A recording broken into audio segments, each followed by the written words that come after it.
사도행전 4장입니다.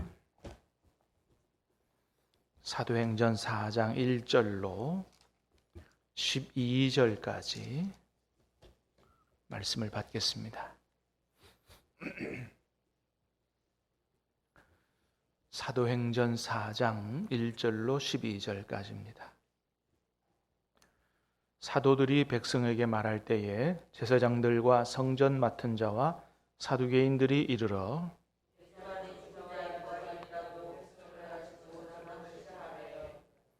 그들을 잡음에 날이 이미 저물었으므로 이튿날까지 가두었으나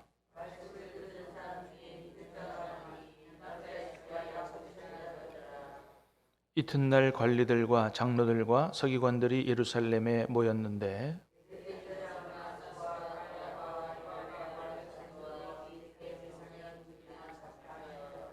사도들을 가운데 세우고 묻되 너희가 무슨 권세와 누구의 이름으로 이 일을 행하였느냐?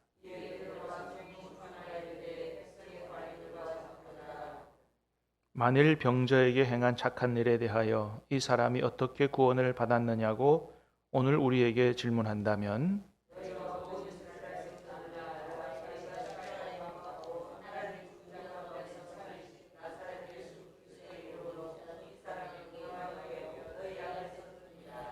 이 예수는 너희 건축자들의 버린 돌로서 집 모퉁이의 머릿돌이 되었느니라. 다른 이로서는 구원을 받을 수 없나니 천하 사람 중에 구원을 받을 만한 다른 이름을 우리에게 주신 일이 없음이라 하였더라. 아멘. 오늘 어버이날인데 우리 어르신들 주님 은혜 가운데서 늘 영육간에 강건하시기를 우리 주님의 이름으로 축복합니다. 자, 오늘 말씀은 이제 초대교회가 첫 번째로 박해를 받는 그런 내용인데요. 자, 1절에서 4절까지 한번 다시 보겠습니다. 시작. 사도들이 백성에게 말할 때에 제사장들과 성전 맡은 자와 사두개인들에게 이르러 예수 안에 죽은 자의 부활이 있다고 백성을 가르치고 전함을 싫어하여 그들을 잡음에 날이 이미 저물었으므로 이튿날까지 가두었으나 말씀을 들은 사람 중에 믿는 자가 많으니 5천이나 되었더라. 아멘. 자, 사도들이 백성에게 말할 때 제사장들, 성전 맡은 자, 사두개인들이 이르러 예수 안에 죽은 자의 부활이 있다고 백성 가르치고 전함을 싫어했다. 그래서 그들을 잡아서 이튿날까지 가두었다. 그렇게 얘기를 했습니다.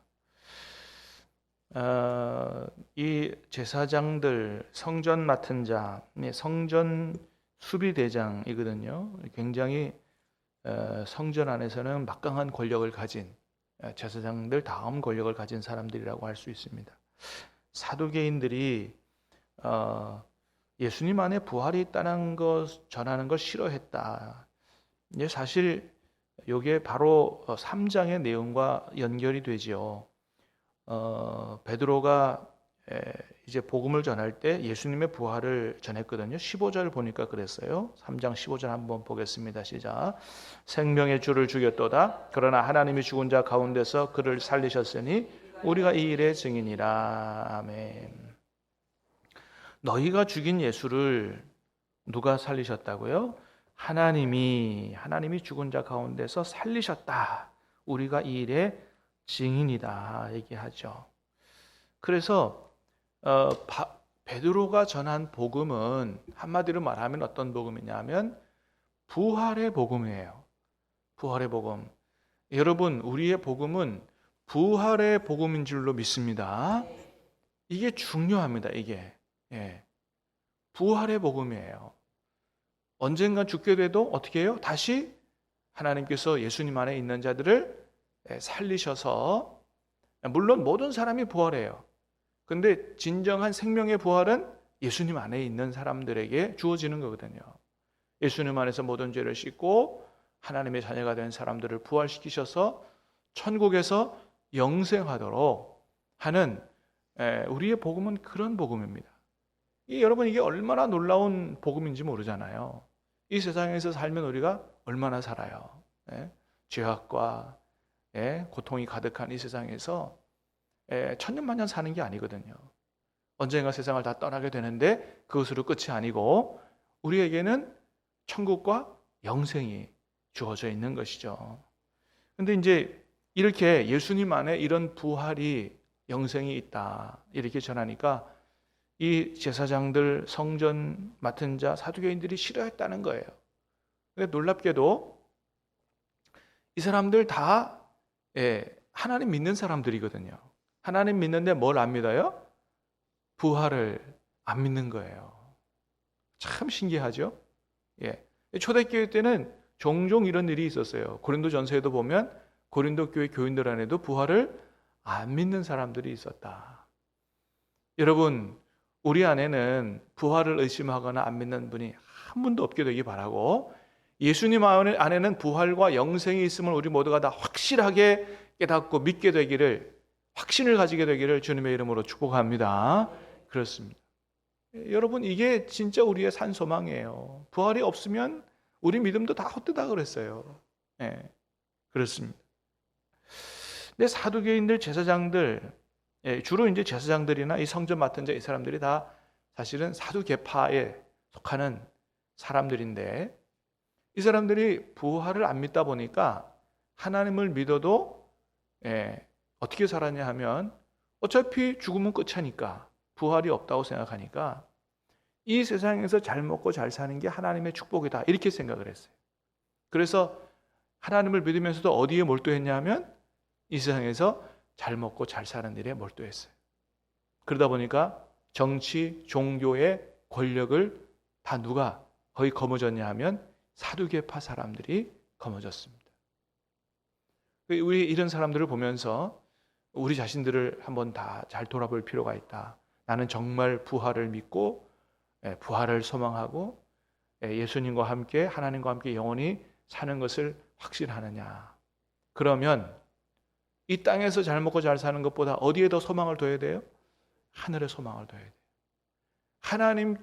하나님께 가서 하나님께 칭찬 들을 것을 더 생각을 하고, 그날을 생각하면서 때로는 참기도 하고 때로는 불이익을 당하기도 하고 때로는 손해보기도 할 수 있어야 된다는 것입니다. 이 세상에서 잘 먹고 잘 사는 일이 최고다라고 최고의 가치를 두면 부활을 안 믿는 거죠. 영생을 안 믿는 거예요. 사랑하는 여러분, 한 사람도 사두개파처럼 살지 않게 되기를 바라고, 예수님 안에서 부활과 영생을 소망하며 살 수 있기를, 그에 합당한 삶을 살 수 있기를 주님의 이름으로 축복합니다. 자, 그래서 이들이 결국은 종교 권력을 갖고 있었지만은 예수님을 몰라보고 예수님을 죽였고, 근데 예수님이 다시 살아나셨다 이걸 전했다는 거죠. 그래서 잡아다가 감옥에 갖다 가뒀어요. 자, 그런데 베드로가 감옥에 갖다 가뒀는데 두려워하거나 오히려 잠잠한 게 아니고 더 크게 복음을 선포했다는 것입니다. 이게 놀라운 거죠. 자, 8절부터 12절까지 다시 한번 봅니다. 시작. 이에 베드로가 성령이 충만하여 이르되 백성의 관리들과 장로들아, 만일 병자에게 행한 착한 일에 대하여 이 사람이 어떻게 구원을 받았느냐고 오늘 우리에게 질문한다면 너희와 모든 이스라엘 백성들은 알라. 너희가 십자가에 못 박고 하나님이 죽은 자 가운데서 살리신 나사렛 예수 그리스도의 이름으로 이 사람이 건강하게 되어 너희 앞에 섰느니라. 이 예수는 너희 건축자들의 버린 돌로서 진모퉁이의 머릿돌이 되었느니라. 다른 이로서는 구원을 받을 수 없나니 천하 사람 중에 구원을 받을 만한 다른 이름을 우리에게 주신 일이 없음이라 하였더라. 아멘. 베드로가 성령이 충만하여 나면서부터 걷지 못했던 사람 고친 이 사람 일로 인해서 복음을 전하니 막 와서 싫어하고 사도들을 가뒀다는 거죠. 그래서 얘기합니다. 만일 병자에게 행한 착한 일에 대하여 이 사람이 어떻게 구원을 받았느냐고 우리에게 질문한다면, 여기서 말하는 구원은 그 사람의 병치유를 얘기하는 거죠. 나면서부터 못 걷는 사람이 어떻게 예수님의 이름으로 치유를 받았느냐. 뭐라 그래요? 너희가 십자가에 못 박고 하나님이 죽은 자 가운데서 살리신 나사렛 예수 그리스도의 이름으로 이 사람이 치유받고 건강하게 됐다. 다른 이로서는 구원을 받을 수 없나니 천한 사람 중에 구원을 받을 만한 다른 이름을 우리에게 주신 일이 없다. 오히려 더 원색적으로 담대하게 예수님을 전하는 이런 베드로의 모습을 보게 됩니다. 여러분, 베드로가 성령 받기 전에 어떤 모습을 보였는지 우리가 잘 알잖아요. 한 여종의 말에도 나는 예수님을 모른다고 저주하고 3번이나 부인했던 사람이 베드로였습니다. 예수님 안다 그러면 잡혀 죽을까 봐 죽음이 두려웠던 거죠.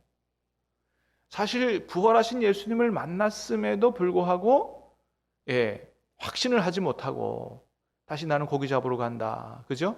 그렇게 예수님의 사명을 주신 소명과 사명을 외면한 사람이었죠. 자, 그런데 어떤 일이 일어난 거예요. 사도행전 2장에서 성령의 충만함을 받으니 완전히 180도 달라진 사람이 됐다는 것입니다. 죽을까 봐 두려워했던 사람이 잡혀가서도 감옥에 들어가서도 오히려 너희가 죽인 예수님을 다시 살렸고 예수님의 이름이 이 사람 병 치유했고 다른 이로서는 구원을 받을 만한 이름이 없다고 목숨을 내놓고 복음을 전하는 사람이 됐다라고 하는 거죠. 왜 이렇게 된 것입니까? 성령의 충만함을 받고 나니까 이제는 예수님 안에 있는 부활이 확실하게 믿어지게 된 거예요. 할렐루야. 이래서 여러분, 그래서 성령으로 충만하게 되는 게 이렇게 중요하다고요. 사람을 완전히 바꿔놓는다고요. 믿음을 달라지게 하고 완전히 바꿔놓는다. 사랑하는 여러분, 간절히 바라기는 오늘 이 아침 우리 모두가 다시 한번 성령으로 충만함을 받게 되기를 주님의 이름으로 축복합니다. 그래서 이제는 성령으로 충만하게 되고 예수님 안에 있는 부활과 영생을 확신하게 되니 고난도 두렵지 않다는 거예요. 그러니까 이 부활의 이 예수님의 부활과 복음을 목숨을 걸고 담대하게 전한 게 이제는 뭐 고난을 안 받고 죽음이 이 복음을 전해도 내가 고난을 당하거나 내가 죽지 않거나 뭐 이런 생각을 한 게 아니고 뭐예요? 고난도 두렵지 않고 죽음도 두렵지 않다는 그러한 믿음을 갖게 된 것이라는 거죠. 여러분, 나중에 베드로가 어떻게 세상을 떠나요? 순교하잖아요. 그걸 모르는 게 아니거든요. 근데 성령으로 충만하게 되니까 죽는 것도 두렵지 않다라고 하는 그런 믿음이 생겨나게 된 것이죠. 그렇습니다. 성령으로 충만하지 않으면 고난도 두렵고요. 죽음도 두려워요. 그런데 성령 충만하게 되면 그 모든 것들을 다 초월하게 되고 정말 남은 인생 정말 하나님께서 기뻐하시는 그런 삶으로 주님께서 우리에게 맡기신 그런 사명을 잘 감당하는 삶을 특별히 담대하게 죽음도 불사하고 복음을 전하는 이런 삶을 살아갈 수 있다고 하는 것입니다.